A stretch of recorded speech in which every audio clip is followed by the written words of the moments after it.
Well, welcome to Christian Answers. This is Pastor Jeff Short. Glad to have you along for another program today. Today, we're going to go back to a topic that I talked about last year, and that is a book by the author Rod Dreher called Live Not by Lies.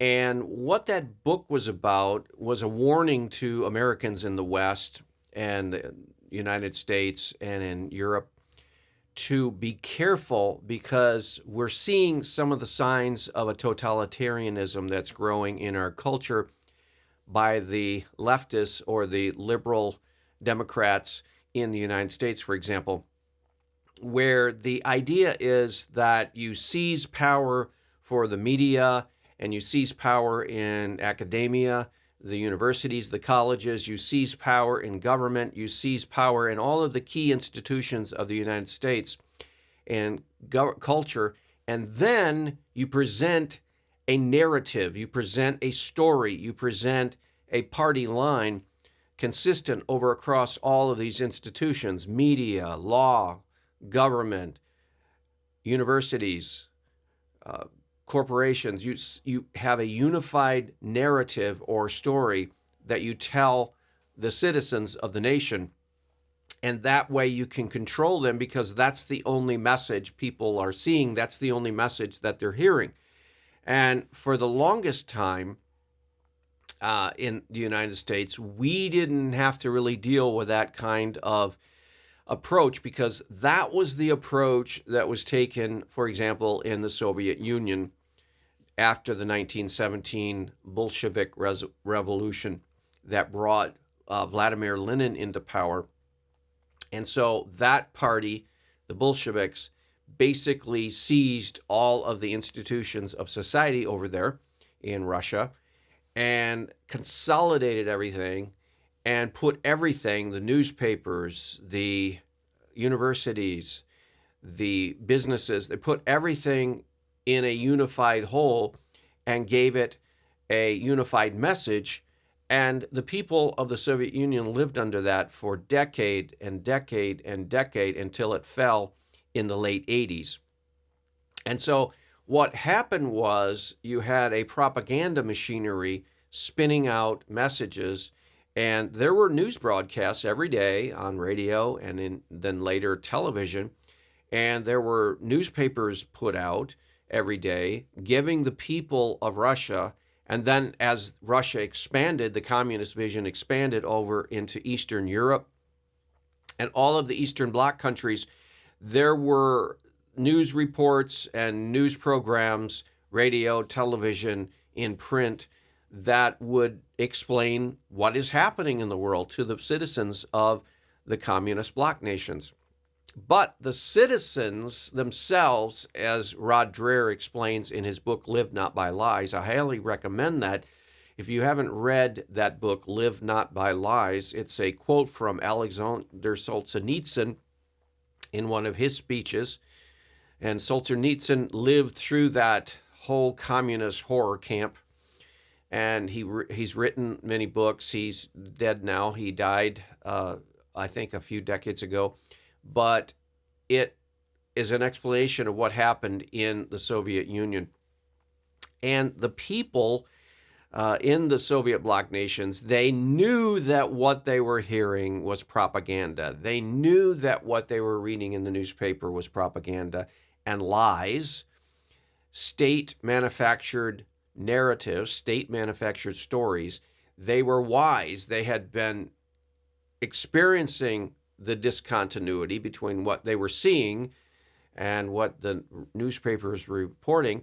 And so they knew that the broadcast on television, they knew that the broadcast on the radio saying such and such happened in such and such a place, they knew that maybe something generally close to what was being described happened, but maybe not. Maybe it was totally manufactured.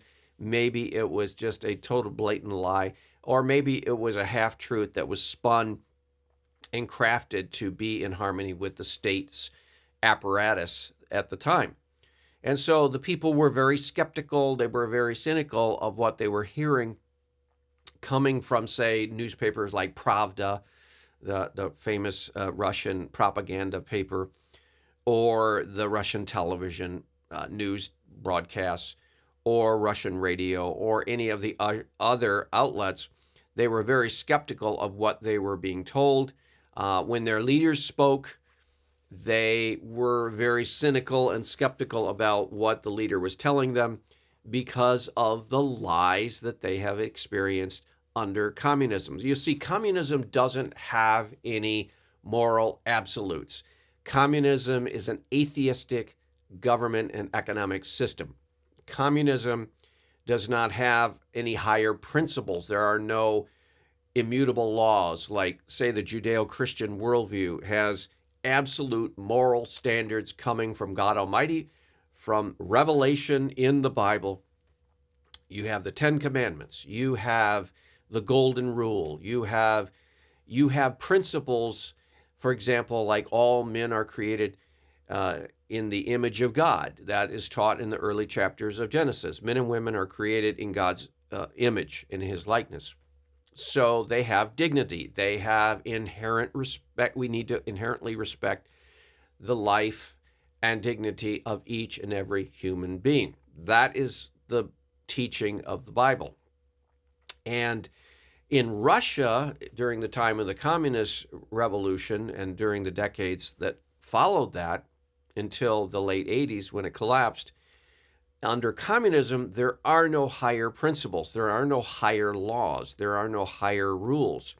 There is no God in that system officially that could give those laws. So every rule, every law that's passed is simply man-made, created for the good of the state. And everything spoken, everything said, everything in print, everything presented was just an arm or a tool of the state. So the state could say one thing on one hand, the next day totally change and contradict itself and say the opposite. But whatever was good for the party, they felt was good for the people. And so they would lie to the people. They would twist the truth. They would cover up their errors and mistakes. And they would deny problems until they had solved them, and then they would quickly forget about that problem. And they presented an image that was false. It was misleading.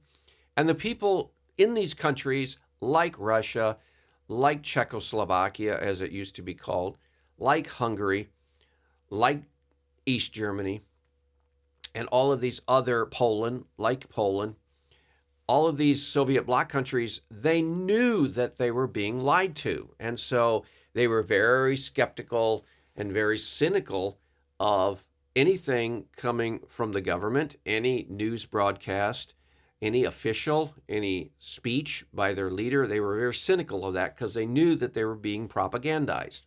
So again, we in the West, we in the free democratic, capitalistic West, we are not used to being that cynical and skeptical and doubting what we're hearing and what we're seeing, because we have a free society, and there used to be an understanding that you can't tell a lie in a free society because it's going to be exposed. It's going to be found out, and then there's going to be even a bigger mess that you've lost credibility. If you're a news broadcaster, you've lost credibility. If you're a political leader, if you're shown and exposed in a complete fabrication and lie, you are going to be discredited. You're going to be removed from office. And so in a free society where you have free people who can speak freely, you can't lie like the Soviet Union used to lie in pursuit of their policies in political agendas and economic agendas. But here in the West, you can't do that, we thought, because of the freedom of the press, freedom of speech, and so forth that would eventually find you out.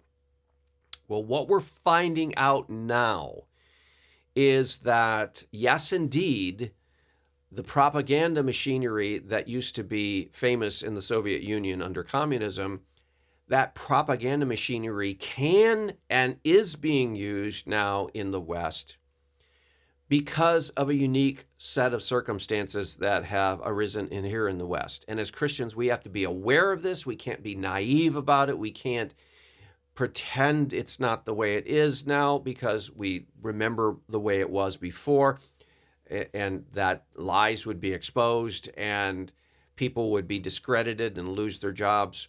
Today, all of that is out the window, and now we're beginning to see here in the United States and in the so-called free democratic Western nations, we're seeing much of what we saw with the Soviet Union.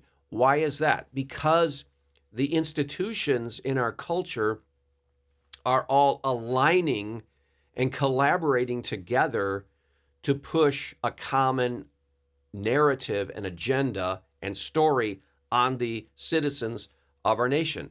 And they're willing to lie, they're willing to censor, they're willing to stretch and distort and spin the truth in order to further their own political agenda. And we're seeing that now here in the United States. And that's why we as Christians need to be very skeptical. I hate to say that. We need to be very leery and weary. We need to be very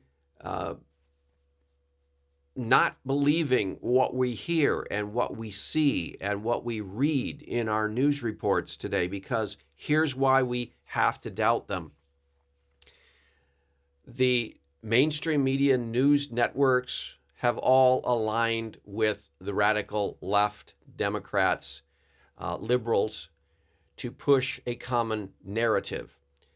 The administration now, the White House, Joe Biden, Democrats, and his workers and officers in his administration, they've all aligned with the same narrative.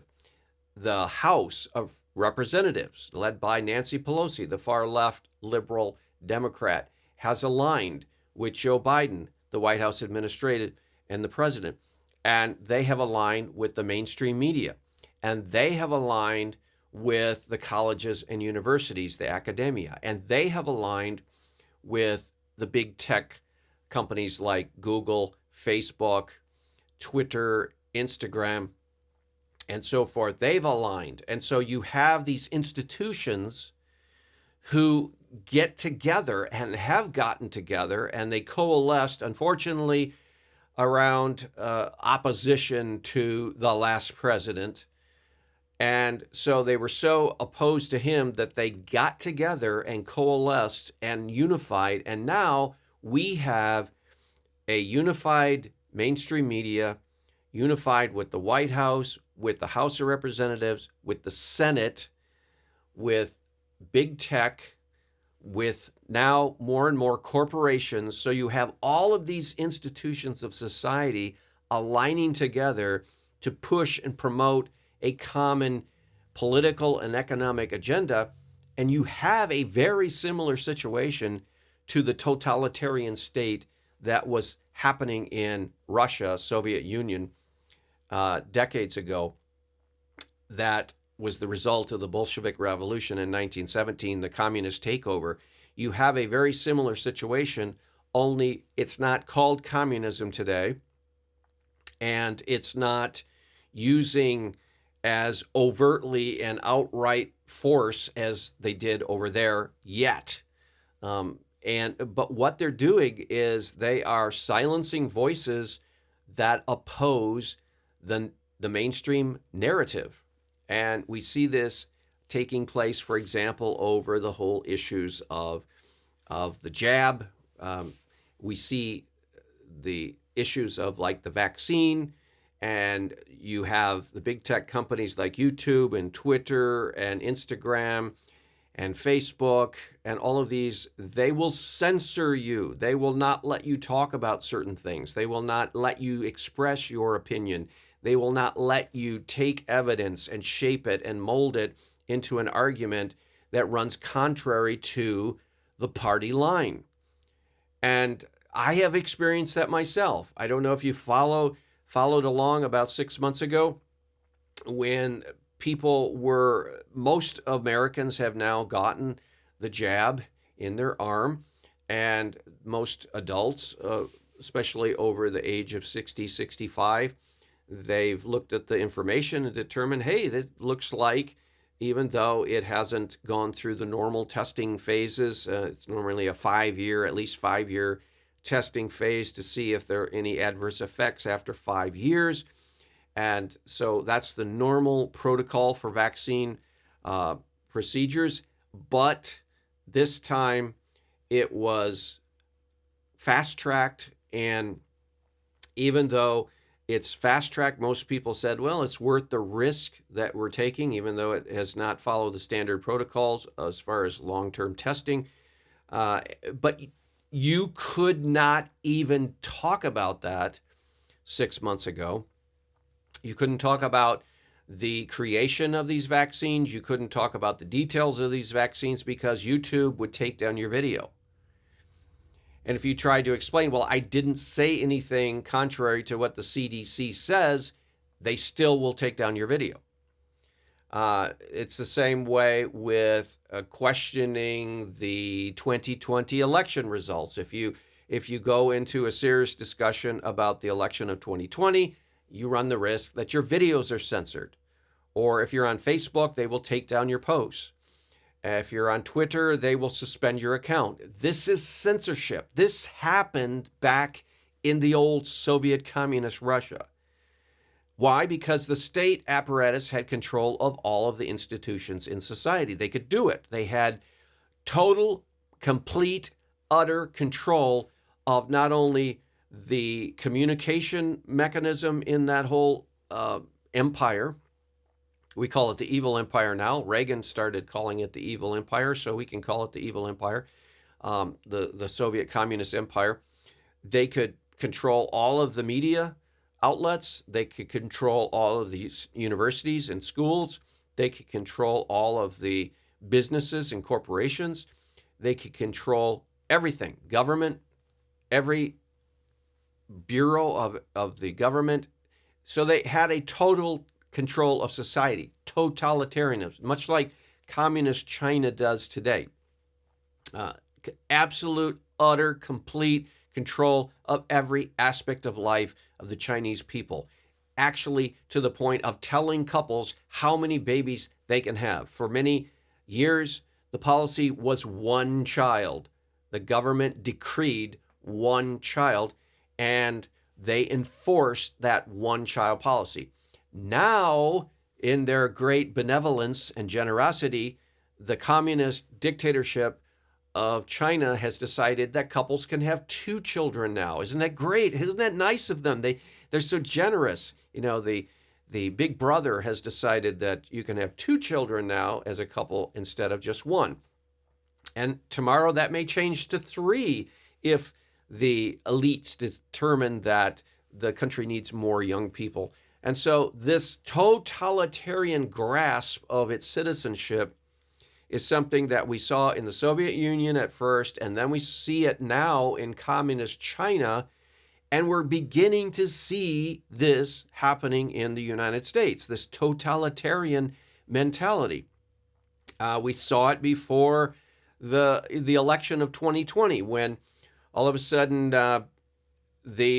one presidential candidate's son had some very damaging and incriminating evidence on his laptop, the famous Hunter Biden laptop scandal. But the curious thing about it, the mainstream media, the main outlets on television and radio and newspapers, they did a total, absolute blackout of that whole news story.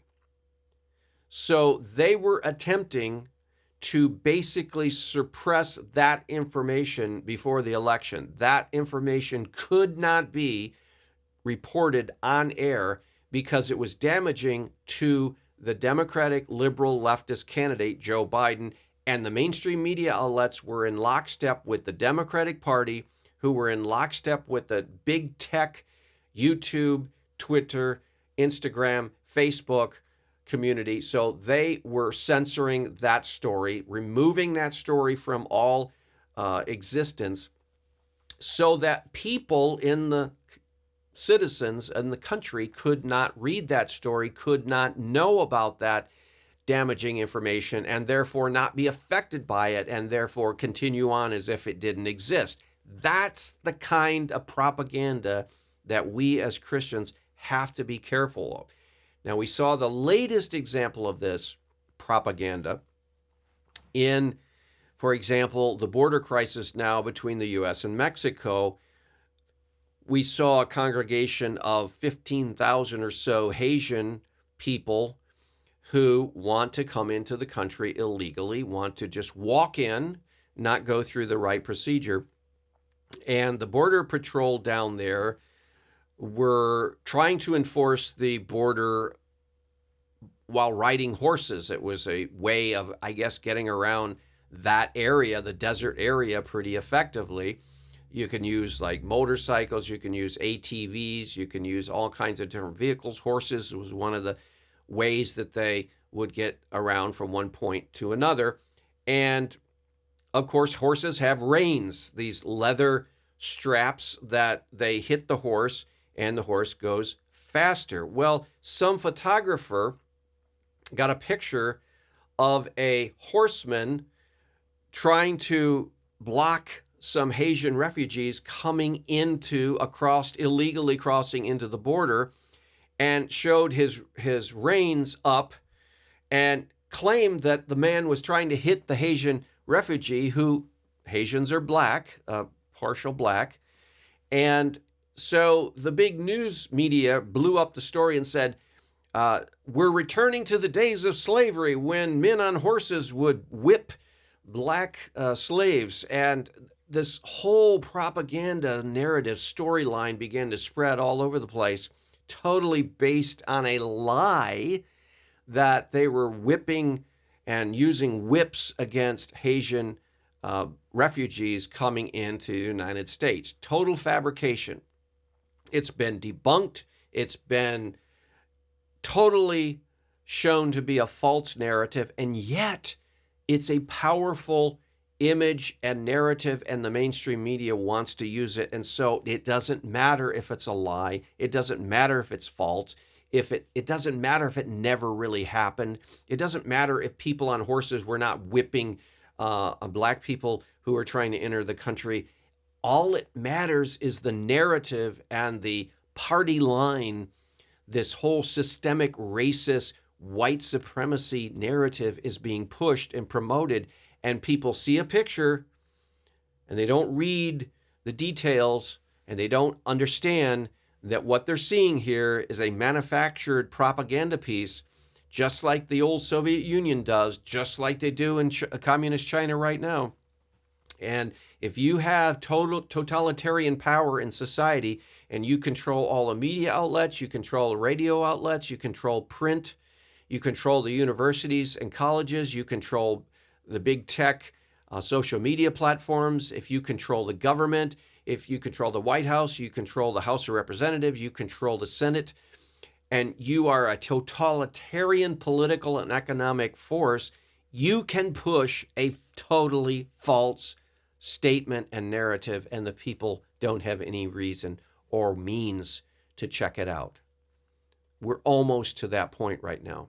And as Christians, we have to be very, very careful, because we have a government who is willing to partner with big tech, YouTube, Google, Facebook.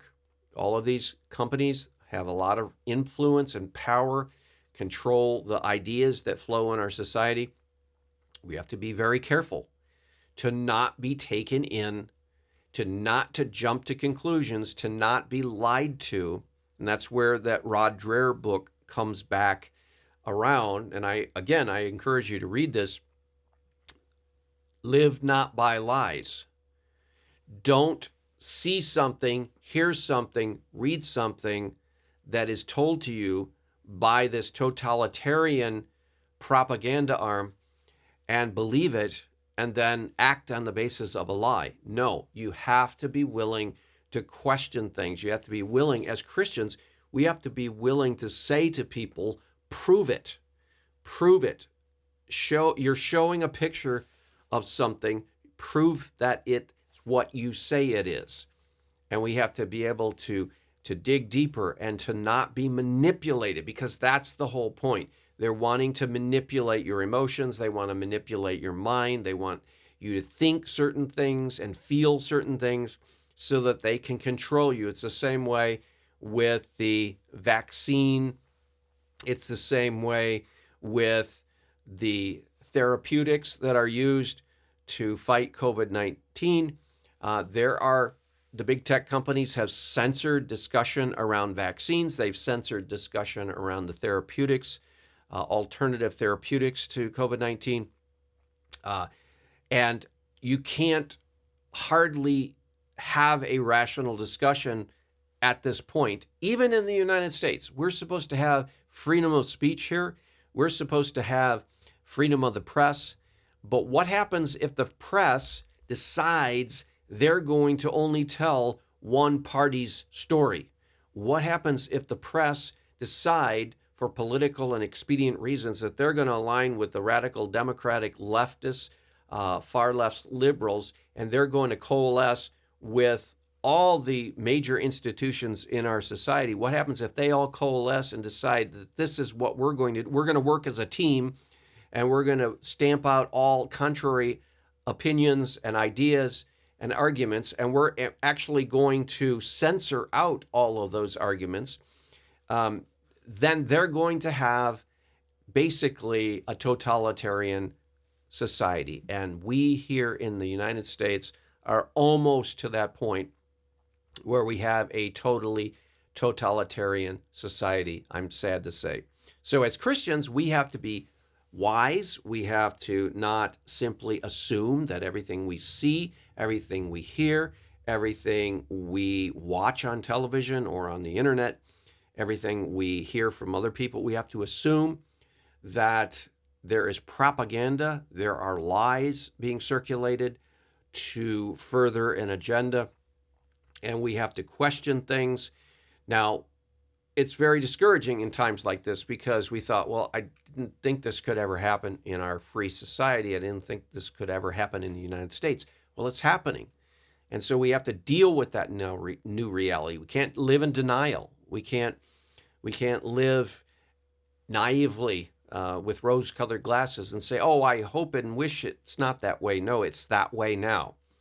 And so we have to focus and go back to the Word of God, the Bible, and we have to realize that that is our truth. That is where the wisdom of God flows.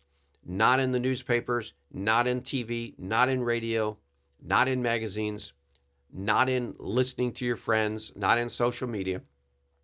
The truth is contained in God's Word, and we have to hold on to that truth and refuse to live by lies. That's the title of Rod Dreher's book, Live Not by Lies. We have to refuse to go along just to get along. If everybody's believing a lie and the emperor has no clothes and everybody's going along with that lie, acting like he has clothes, we have to be willing to say, no, the emperor has no clothes. We have to be willing to speak the truth, and it may cost us. But as Christians, we have to be willing to suffer for the truth, God's truth, and speak the truth, no matter what. Well, I hope that's been a helpful commentary. We'll see you back next week on another edition of Christian Answers. God bless.